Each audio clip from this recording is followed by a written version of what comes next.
A lot of this isn't going to make sense to you, and I'm sorry about that. I'm just going to start at the beginning, with the house.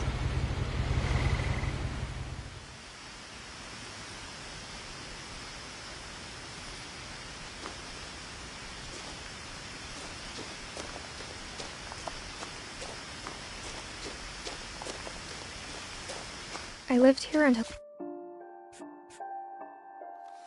I was 11, but I wasn't allowed inside half the rooms.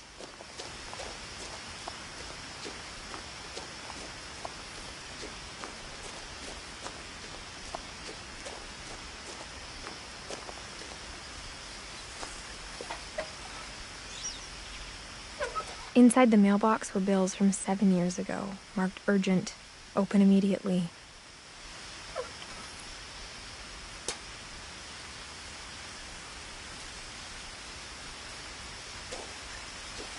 I hadn't been back since my brother Lewis's funeral.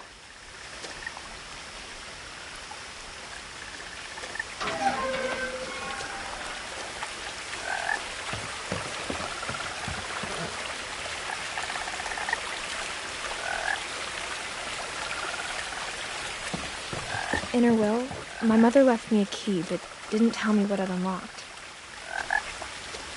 Maybe she thought I'd know, or she thought that the mystery would be enough to bring me back.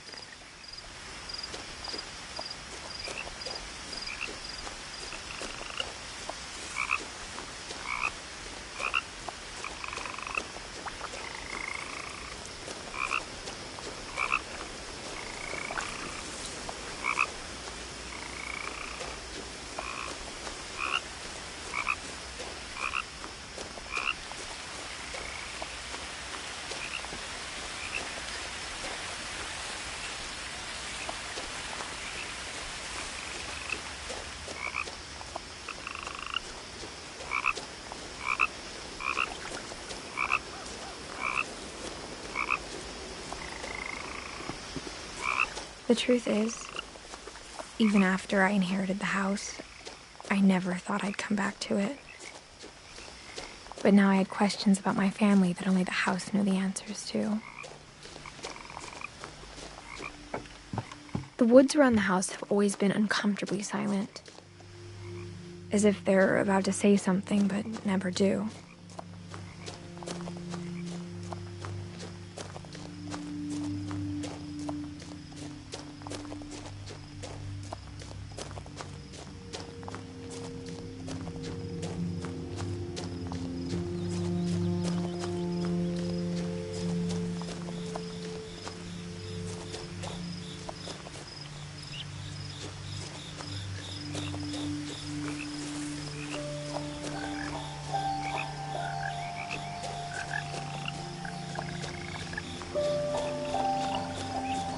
The house was exactly like I remembered it, the way I'd been dreaming about it.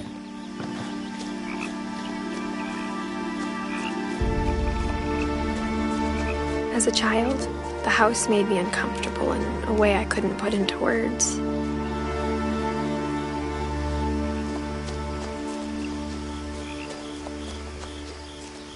Now, as a 17-year-old, I knew exactly what those words were. I was afraid of the house.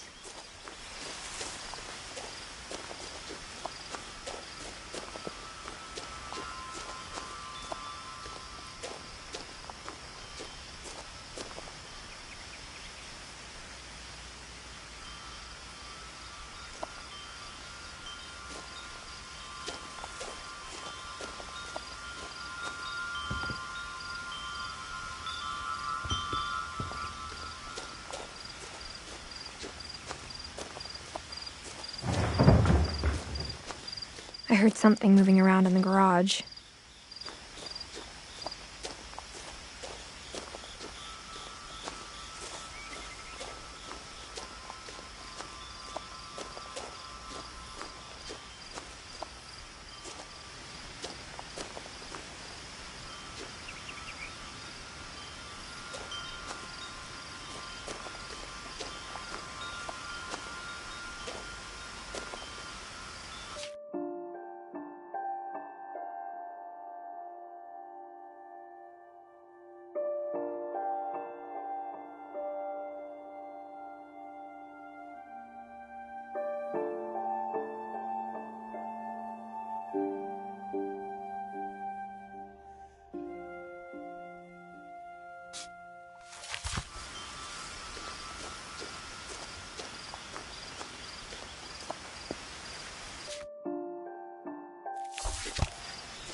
Crawling through the doggy door used to be a lot easier when I was 11.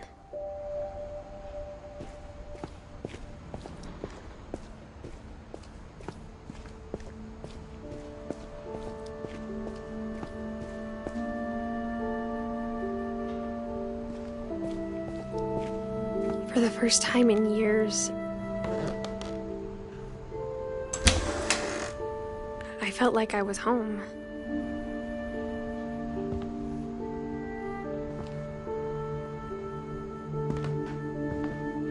But instead of a family, there were just memories of one.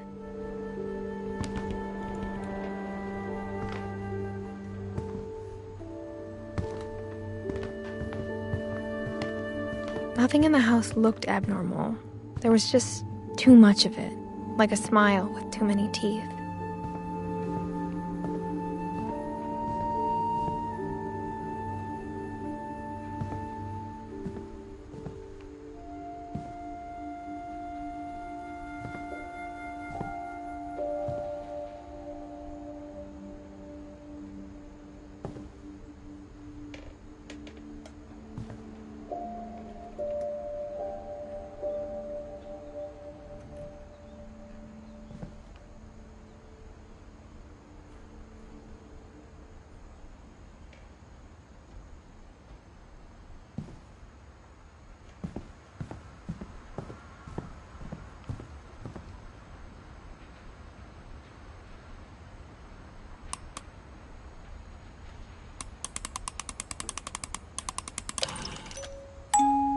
Great-Grandpa Sven built a music box for Barbara, along with the rest of the house.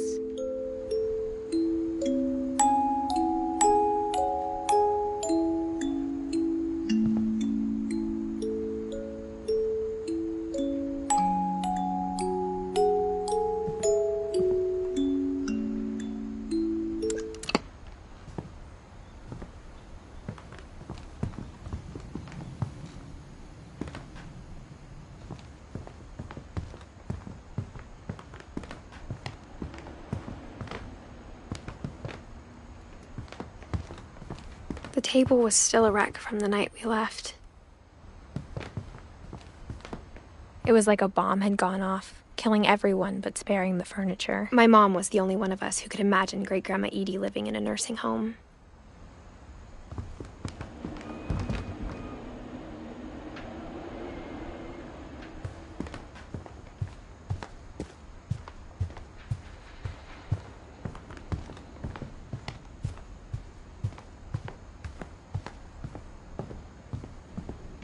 Mom always told me to stay out of the basement, so I wasn't too surprised when the key didn't fit.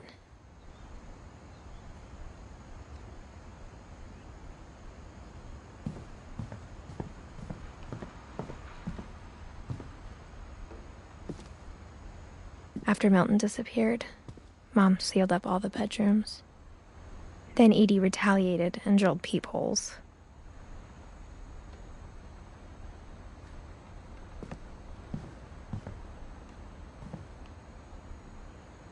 I spent a lot of time playing in Great Uncle Walter's room. I think my mom sometimes regretted not sealing it up. Louis told me there were secret passages, but I never believed him.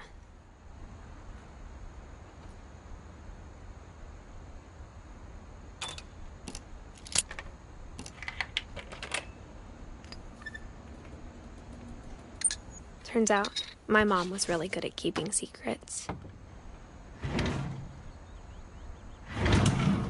Now it was time to find out what my mom had been afraid of.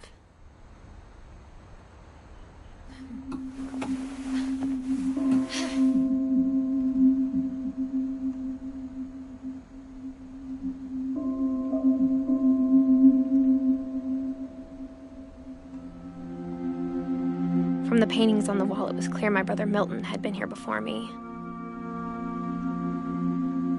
Reading this, maybe it sounds like I had a plan, but I had no idea what was behind that door.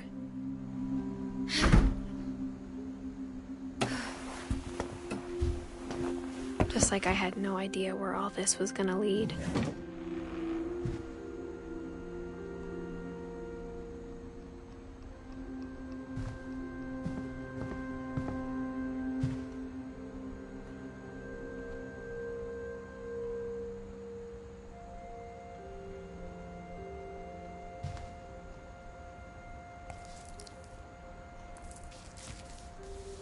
December 13th, 1947. Dear Diary, I'll be gone soon, but I wanted to tell somebody about what's gonna happen.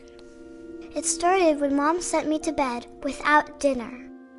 I woke up and I was starving, so I looked around for something to eat.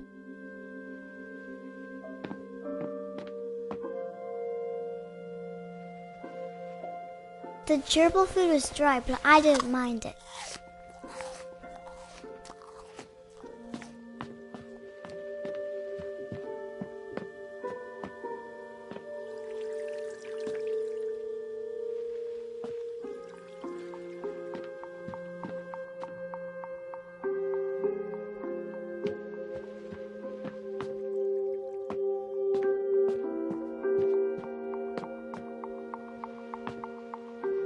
My Halloween candy was all gone.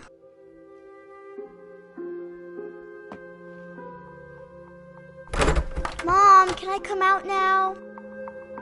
Sweetheart, it's late. Go to sleep.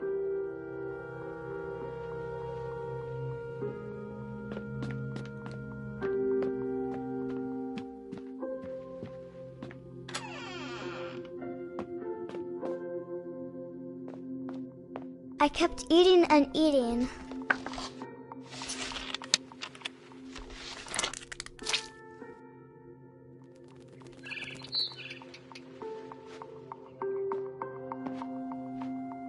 I ate a lot of things that night.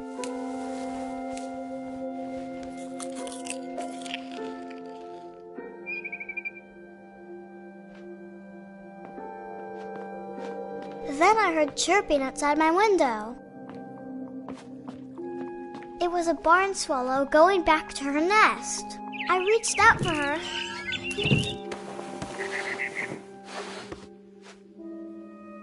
And suddenly, I was a cat.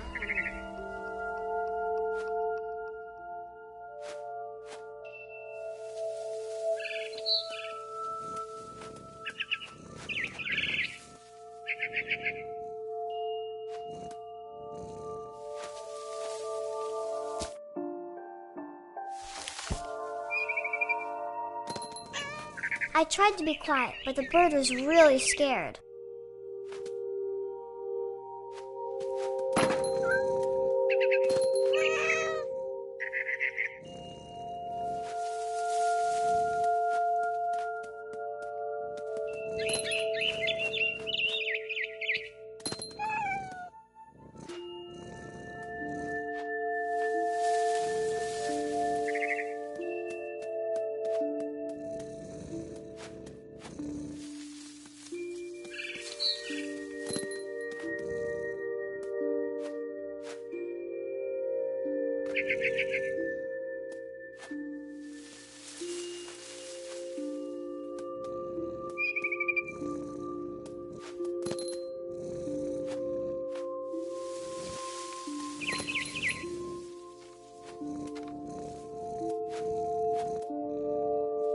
Mom and Dad didn't even look at me.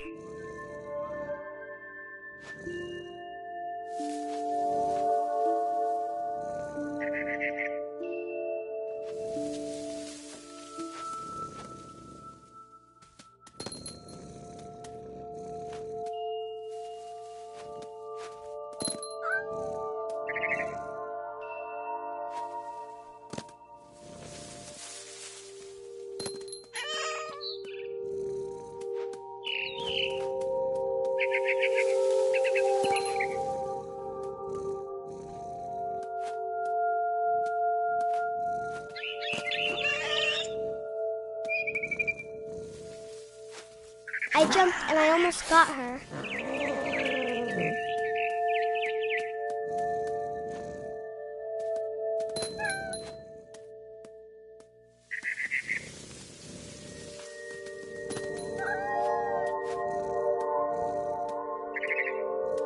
I could tell she was getting really tired.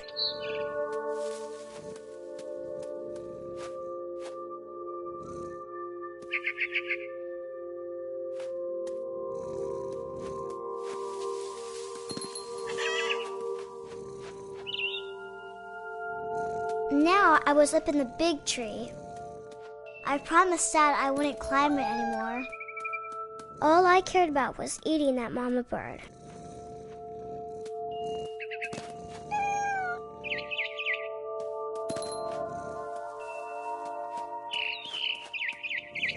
I gobbled her up. And suddenly, I was an owl. First, all I heard was the wind. Then I heard little teeth nibbling in the grass.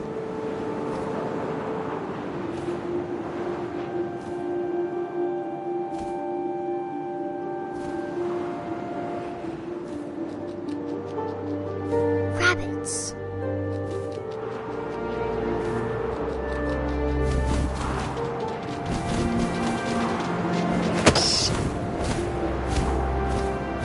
I imagined his face looking up and seeing mine through my talons. I swallowed him up, and I didn't chew one bit. Then I flew off to find something bigger.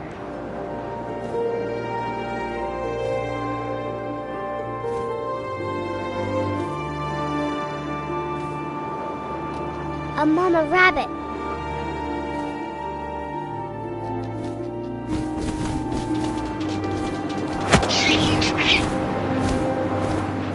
She was almost too big to carry. I started choking, but I couldn't stop eating. And suddenly, I was a shark.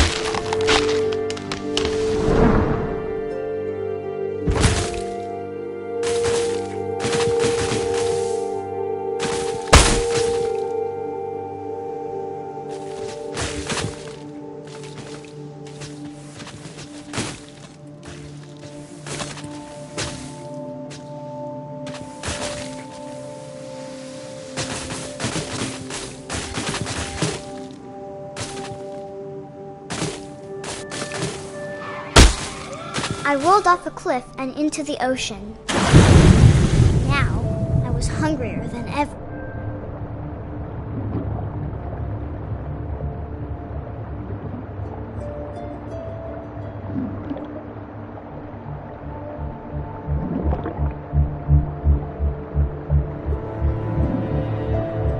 I wanted fat, juicy seeds.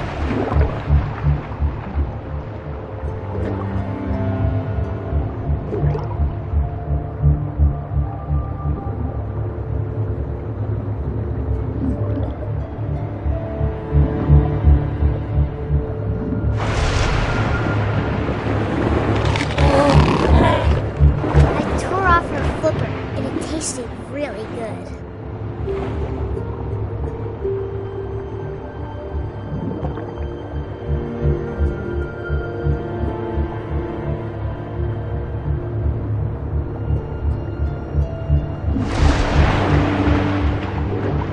I grabbed on tight, but I was so hungry, I jumped out of the water. When I opened my eyes, everything had changed.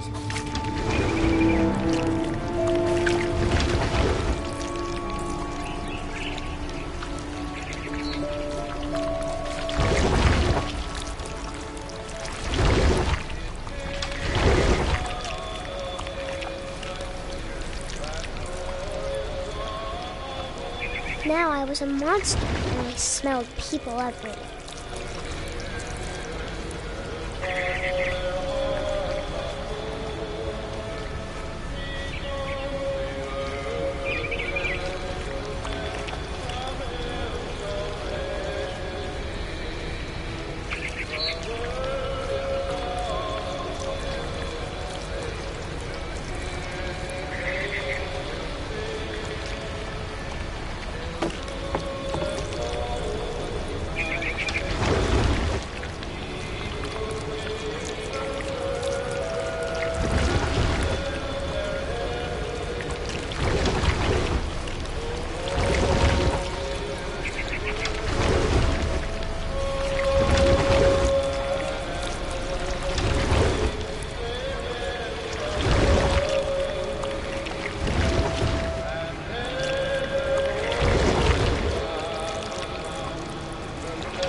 I was big, but I moved real quiet.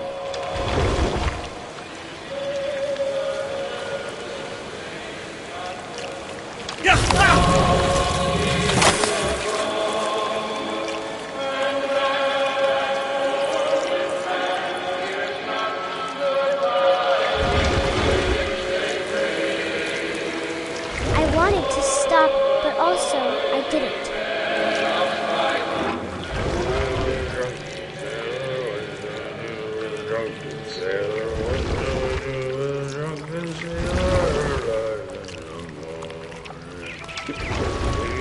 Belly with a rusty razor, shave his belly with a rusty razor, shave his belly with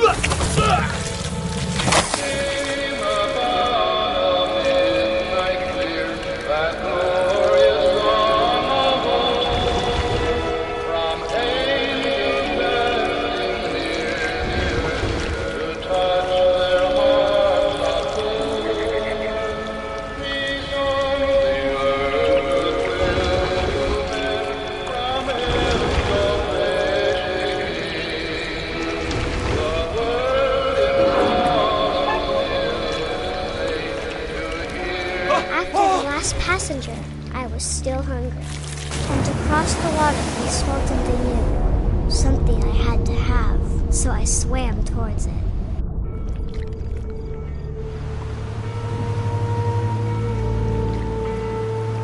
I slithered onto the sand, and the good smell went into an old pipe.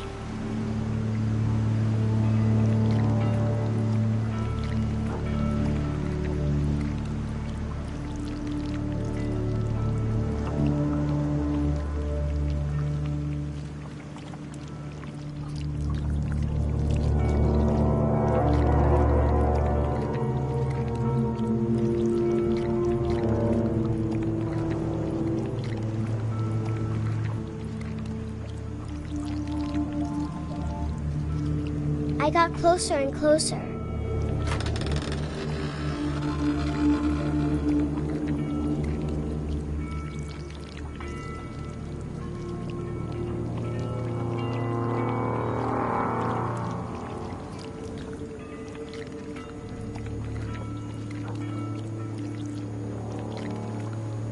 All of my stomach started growling. And suddenly, I was me again. I held my breath for a long time, but I couldn't hear anything. I think it's waiting for me to fall asleep. But it's not going to wait much longer. It needs to feed, and we both know I will be delicious.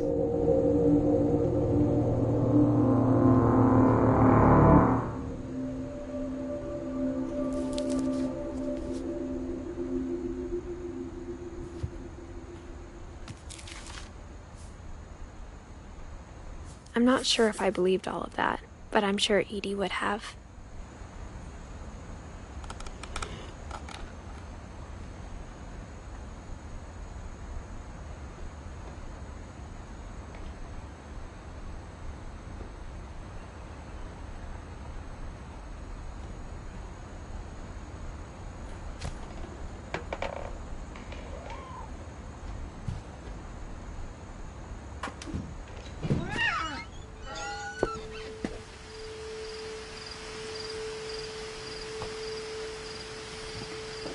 This will be obvious later, but my mom never told me any of these stories.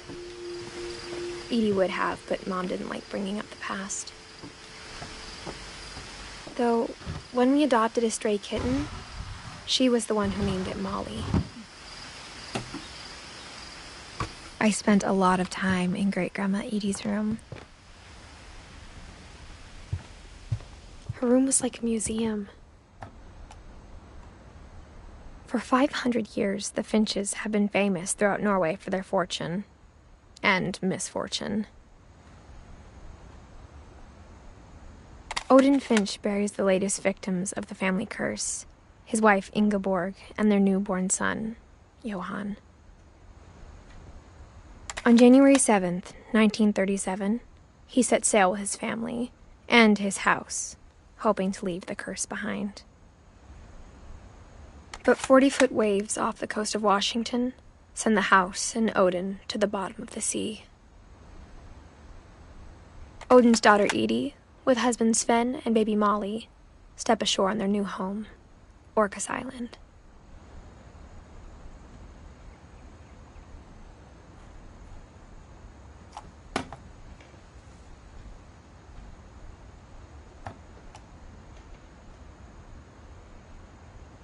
Odin Finch is the first to be buried in the new family cemetery.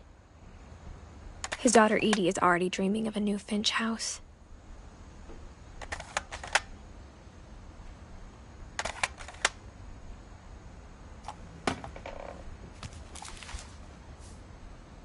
Whatever's wrong with this family, it goes back a long ways.